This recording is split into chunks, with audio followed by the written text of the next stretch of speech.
This morning, Hollywood remains on hold. Writers and studios failing to reach an agreement Friday on resuming negotiations. The meeting sought by the studios was seen as the first potential sign of a thaw between the two sides. And there are no talks planned yet with SAG-AFTRA, which represents 160,000 actors. They went on strike last month. The Actors Union has historically been more willing to negotiate, but according to this New York Times reporting, studios have been reconsidering their strategy. The primary reason, Fran Drescher. The Times reports, quote, when Fran Drescher took a hard line as its leader, executives shifted their focus to the other striking guild. Drescher, former star of the 1990 sitcom The Nanny, and by the way, creator and executive producer, has sharply criticized studio executives, calling them greed-driven and disrespectful people. That's a quote. While we may think of Hollywood actors as high-paid celebrities, some of them are. The reality is many of them are not. The average salary, this is the average, $65,000, according to one analysis of labor data. On Thursday, Drescher visited picketers right here in New York, urged them to keep up their morale. In it to win it, and our new hashtag is yield to our deal. Yield to our deal. Yield to our deal. Yield to our deal. Spokesman for the studios, I should note, says we remain committed to finding a path to mutually beneficial deals with both unions. Joining us now in studio, Fran Drescher, president of SAG-AFTRA. Good morning. Good morning. How are you both? Thank you. No progress? Oh, no, they're not speaking to us. So I don't know what that comment was, that they want to seek a deal when you have to be able to negotiate and talk to the opposition to make a deal.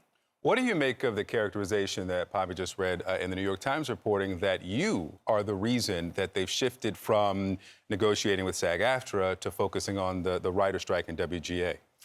I can't really comment on that. I mean, I actually feel like this is an inflection point.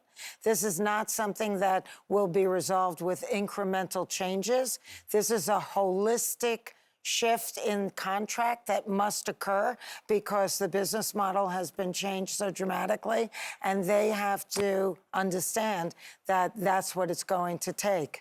And I just want to correct, when we say that average is 65,000, that actually probably includes all the it does, the highest paid. Yes, very highest paid. So what would you say is most actors make what? I can tell you that 86% of our members cannot meet the $26.5 thousand a year threshold to get their medical benefits. That's 86% cannot make $26.5 thousand. In the real world, that's a part-time job. Yeah. So, that's who we're fighting for, workers. 86% of the union's 160,000 make less than that 26.5. You told NBC that you all are prepared for this to go for 6 months. At least. But if they don't make, if 86% of the members make less than 26.5, how can they last for 6 months? Well, first of all, they're the ones that wanted it. We had unprecedented strike authorization vote of 97.91%. So they're at the breaking point. It's like, this is do or die. So that's their attitude. That's why we're also supporting interim agreements so that the journeyman performer and crew can find work. And the longer that they can sustain their rents and pay for food on the table, the more we can hold firm on our resolve. Okay, I want to dig into that a little bit more because I had thought that all actors that were part of the union were striking, but there are some that are allowed to continue on with their work. Some productions are still going on with some big names like Anne Hathaway, Kevin Costner, Mel Gibson. Sarah Silverman takes big issue with this. I want to play what she said and get your thoughts on the other side. Here she is. The strike is supposed to be, especially when SAG joined the strike, it's movie stars aren't making movies for you anymore. Now what are you going to do? Well, they're making movies. What the... Is she wrong? Yeah, she's wrong, and I talked to her about it, and she understands that she was uninformed. And I think that Oh, from she did. Wait, union she leaders, took that back to you Yes. privately? yes, and she also publicly did as well. I think that as leadership, we needed to get our communication put forward in a better way so that people wouldn't start talking amongst themselves without the correct information. But this is a very smart and strategic plan so that we can get journeyman performers and crew working. Also, it shows that we as a union are being equitable and fair in what our proposals are, because there are independents that are willing to do it. They're completely vetted. They have no association with the AMPTP. And if down the road they decide that they can take this and try and do it, the AMPTP essentially would be agreeing to exactly what they refused to agree to. So it's everything that we were at the table with. These independents must agree to.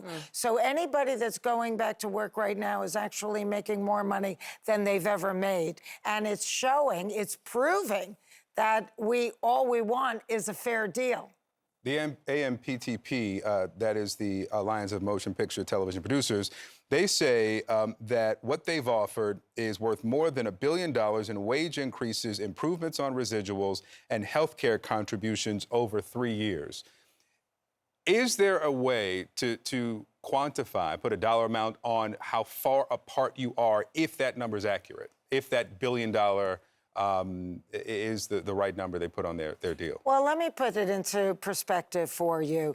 They want to offer us, their bottom line was a 5% increase on the base pay of performers.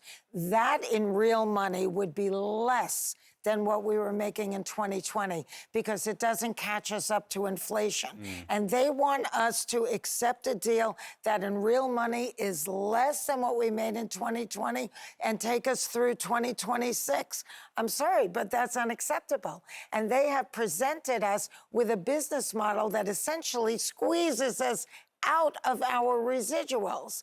Now, I don't know whether they thought, oh, goody, this business model is going to save us a lot of money on residuals, or they didn't think of us at all. But either way, it's a shameful stance to take as a company, especially when dealing with foundational contributors to their entire business. Fran Drescher, so many more questions. Please come back, okay? I will. I mean, Thank maybe you. you'll get a resolution, come back then. But if you also don't have one, come back. 4 days in. Thanks so much.